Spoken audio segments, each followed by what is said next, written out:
नमस्कार, news capital express देख रहे हैं आप। मैं हूं आपके साथ गुंजन। चलिए बढ़ते खबरों की ओर। खबर रीवा जिले से है, जहां कलेक्टर प्रतिभा पाल ने अपने पदभार ग्रहण करने के 3 माह बाद मंगलवार को होटल सेलिब्रेशन में त्रैमासिक बैठक का आयोजन किया, जिसमें कलेक्टर ने जिले के विकास एवं समसामयिक विषयों और अन्य योजनाओं के संबंध में पत्रकारों से रूबरू हुए। इस दौरान कलेक्टर प्रतिभा पाल ने विभिन्न जिलों में अपनी तैनाती और कार्यों को गिनाया, वहीं पत्रकारों से भी विचार विमर्श किया। इस दौरान जनसंपर्क विभाग के अधिकारी और जिले के वरिष्ठ पत्रकार मौजूद रहे।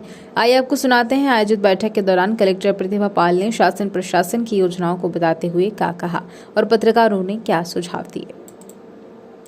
लेकर या खाद्यान्न को लेकर, और वो फिर उनके रिफ्लेक्ट होते हैं क्वालिटी में या फिर जो मेन्यू होता है फूड का उस पर।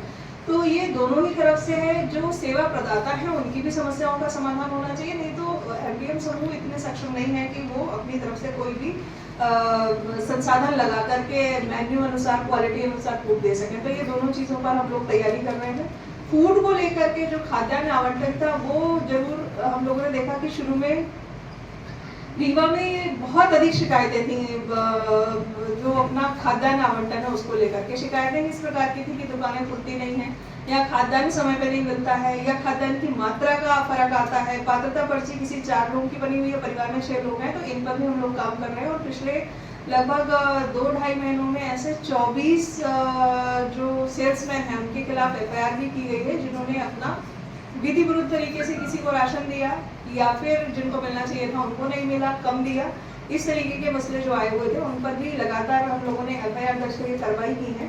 और आगे चूंकि ये सफिशिएंट सबको ओरिएंटेशन हो गया है कि लगातार इस पे टीम काम कर रही है, तो आगे इसमें हम लोग रासुका भी अगर कोई ऐसा केस निकलता है जो हैबिचुअल ऑफेंडर है, जो कालाबाजारी कर रहे हैं, जो ये ऐसी चीज है जिस पर 0 टॉलरेंस हम लोग रख रहे हैं कि गरीबों के खाद्यान्न पे अगर कोई भी कालाबाजारी कर रहा है तो उस पर हम लोग आगे रासुका की भी कार्रवाई करेंगे अगर ऐसा कोई भी हैबिचुअल ऑफेंडर सामने आएगा, पता चलेगा तो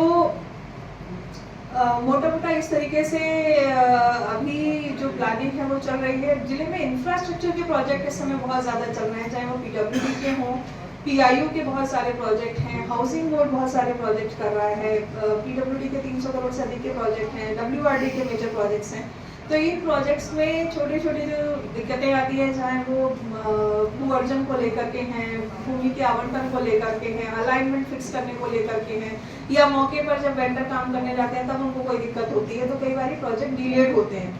तो अपने जितने भी इंफ्रास्ट्रक्चरल प्रोजेक्ट हैं, रोड, ब्रिज, रेलवे, बाकी सभी के ये हम लोगों ने अपने प्रायोरिटी में रखे हुए हैं कि ये समय सीमा में खत्म हो। और इसमें अगर काम करने में कोई दिक्कत आ रही है तो इसको लेकर के चाहे राजस्व की टीम हो या संबंधित विभाग की टीम हो, वो लगातार काम करे और जो भी समस्या आ रही है उनका निराकरण हम लोग समय पर करें। तो ये कुछ मोटी मोटी प्लानिंग हम लोग की तरफ से है। अब आप लोगों की तरफ से हम लोग सीखना कॉम्पोनेंट है। जब हम लोग इलेक्शन की ट्रेनिंग के लिए गए थे तो ये बताया गया कि अपने यहाँ अगर हम लोग जनगणना के अनुसार अपना लिंगानुपात देखें जिले का तो अच्छा ठीक है, 933 के आसपास है, लेकिन जब यही लिंगानुपात हम वोटर लिस्ट में देखते हैं तो बहुत खराब है। वो इस समय प्रदेश के बॉटम जिलों में है। कारण ये है कि हमारी महिला मतदाताएं बहुत सारी हमारी सूची से छूटी हुई हैं। बाकी जिले का जो वोटर लिस्ट में नाम होने चाहिए पॉपुलेशन के कैलकुलेशन के हिसाब से वो सही है। तो इसीलिए हम लोगों ने अगले 1 महीने तक का अभियान रखा है। सिर्फ फीमेल वोटर्स को प्रायोरिटी फीमेल वोटर्स रहेगी, अदरवाइज जो भी लोग छूटे हुए हैं वो जाहिर सी बात है कि अपना नाम जुड़वा सकेंगे।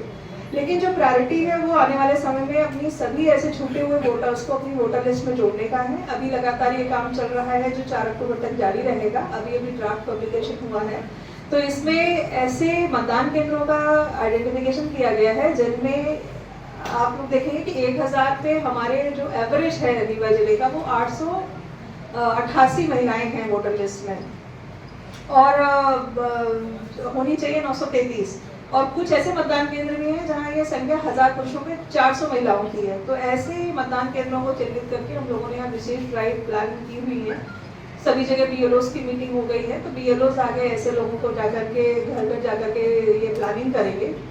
तो आने वाले समय में चुनाव को लेकर के सेक्टर मजिस्ट्रेट की नियुक्ति हो गई है, उनकी ट्रेनिंग्स हो गई हैं, वो लोग जाकर के अपने अपने मतदान केंद्र देख रहे हैं। साथ ही साथ ऐसे मतदान केंद्रों का भी आइडेंटिफिकेशन शुरू कर दिया है जहाँ पहले कभी चुनाव से रिलेटेड कोई ऑफेंसेस रहे हों, कोई ऐसा एरिया रहा हो जहाँ पर अपना वोटर टर्नआउट बहुत कम रहा हो, 20% या 25%, जिले का एवरेज पिछली बार 65% के आसपास था, लेकिन राज्य का एवरेज जो था वो 75% था। तो जो कहीं ना कहीं ये दिखाता है कि हमारे यहाँ से ये भी सही है कि रीवा से बाहर लोग बहुत ज़्यादा, माइग्रेशन बहुत ज़्यादा है। तो ये भी एक रीज़न रहता है कि मतदाता सूची में मतदाता कहीं भी अपना नाम रख सकते हैं, चाहे वो यहाँ रहते हैं या नहीं रहते हैं, पर एक ही जगह रख सकते हैं। ऐसा नहीं है कि यहाँ से काम करने हम लोग भोपाल गए, भोपाल में भी जुड़वा लिया और यहाँ भी जुड़वा लिया, ये संभव नहीं होगा। यहाँ रखना चाहते हैं तो रहेगा एक ही जगह। तो इस तरीके से अपने यहाँ वोटर टर्नआउट जरूर थोड़ा कम था इस बार। तो आने वाले समय में मतदाता सूची में जो भी वाजिब लोग हैं उनके नाम जुड़ जाएं, किसी के नाम में करेक्शन होना है करेक्शन हो जाए, और जो लोग नहीं रहते हैं, जो कभी आते ही नहीं है या जिनकी कोई एग्जिस्टेंस नहीं है, ऐसे नामों को हम लोग अपनी मतदाता सूची में से काट भी सकें, ताकि मतदाता सूची प्रॉपर हेल्दी इलेक्टोरल रोल रहे।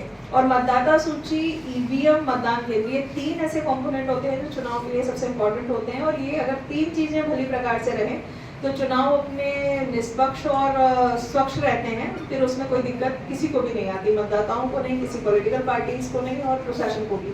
तो ये 3 चीजें हम लोगों की आने वाले समय में प्राथमिकता रहेंगी।